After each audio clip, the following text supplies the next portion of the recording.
Hey friends, if OneDrive is very slow to open in the file explorer, then just try three solutions, no more than this. First of all, search for OneDrive server status and hit enter.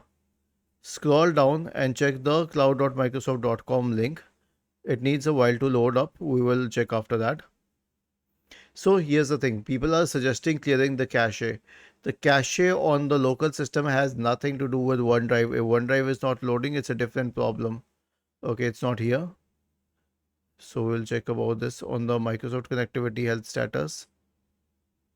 We can also check it on isitnow.com and downdetector.com, such websites.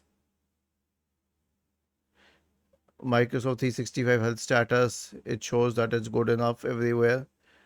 And what does it say on isitnow.com? It has a good enough server status. So once this has been sorted out, the next one is to right click on the start button, select settings, go to Windows Update and click on check for updates. Why? Because if security updates are stuck, you may face this issue. Also turn the switch on. Make sure that all the updates are installed. And the last one will be to click on OneDrive, the setting symbol here, and then go to pause syncing, quit OneDrive and then quit it. And then search for OneDrive in the Windows search bar and open OneDrive.